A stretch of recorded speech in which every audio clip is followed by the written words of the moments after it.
ایران، آگ سے نور تک۔ کیا آپ جانتے ہیں کہ ایک زمانے میں ایران میں لوگ سورج اور آگ کو خدا مانتے تھے، اور آج وہی سرزمین اسلام کی روشنی سے روشن ہے۔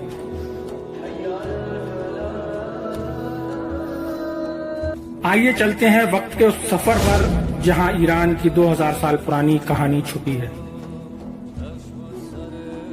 اسلام سے قبل ایران کا سب سے بڑا دین تھا زونوسٹرینزم، جسے فارسیوں کا دین بھی کہا جاتا ہے۔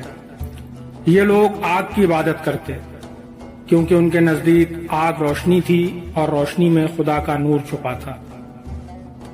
ان کے عقیدے میں دو قوتیں تھیں، ایک روشنی کی اہورا مزدا اور دوسرے اندھیرے کی انگرا مینیو۔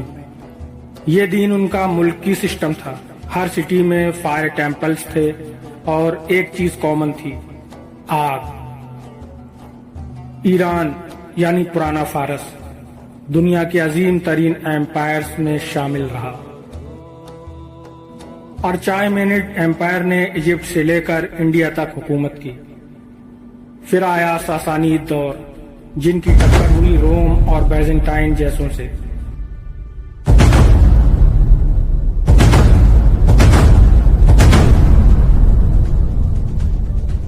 لیکن تقدیر کا ایک پل سب کچھ بدلنے والا تھا۔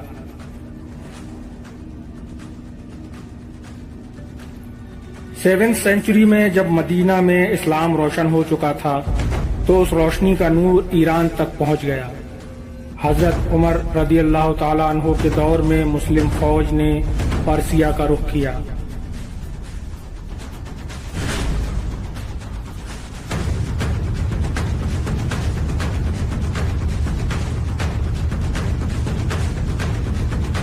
بیٹل آف قدسیہ اور نہابند نے ساسانید ایمپائر کی کمر توڑ دی۔ ایک اذان جسے کبھی وہاں کسی نے نہ سنا تھا، اب انہی سرزمینوں پر گونجنے لگی۔ ایرانیوں نے صرف تلوار سے نہیں، دل سے اسلام کو قبول کیا تھا۔ حضرت سلمان فارسی رضی اللہ تعالیٰ عنہ جیسے بزرگ، جو خود ایک ایرانی تھے، اسلام کی روشنی کا پہلا دیا بن گئے۔ آج بھی ایران کے کونے کونے میں ایسے مزار ہیں جہاں قرآن کی تلاوت ہوتی ہے اور لوگ آگ نہیں اللہ کو سجدہ کرتے ہیں۔ ایران نے صرف اسلام قبول نہیں کیا بلکہ علم، فلسفہ اور تہذیب میں آگے بڑھ کر پوری مسلم دنیا کو روشن کیا۔ یہاں کے علماء، فقیہ اور صوفی بزرگ جیسے امام غزالی، نصیر الدین طوسی اور شاہ عبد العظیم اسلام کے قلعے بن گئے۔ اور پھر وقت یوں ہی تیزی سے گزرتا گیا۔ دور آیا 1960-70 کا، جب پورے ایران میں محمد شاہ رضا پہلوی کی راجشاہی چلتی تھی، جو نام کا تو سنی مسلمان تھا مگر پوری طرح سے ویسٹ کا غلام تھا۔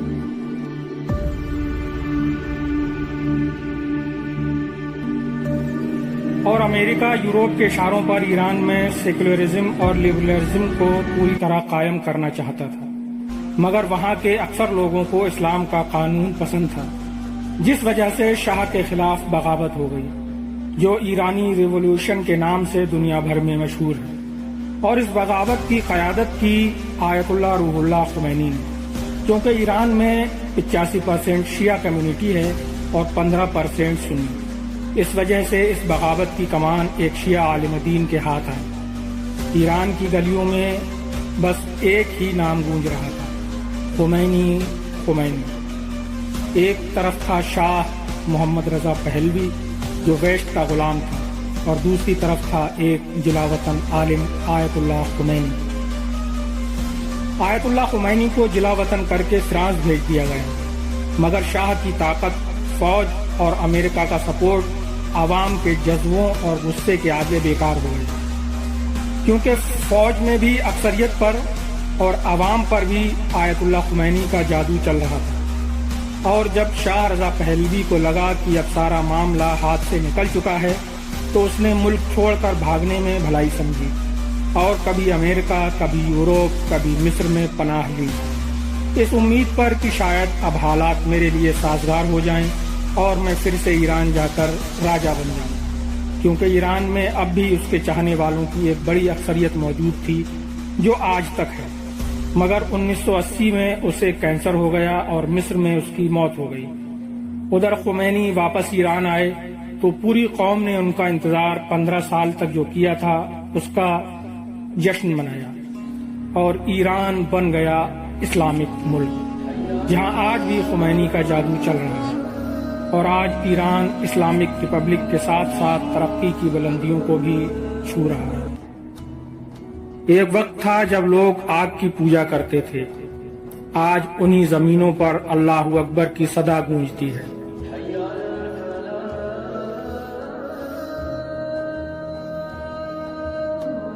وقت بدلا لیکن سچائی وہی رہی، لا الہ الا اللہ۔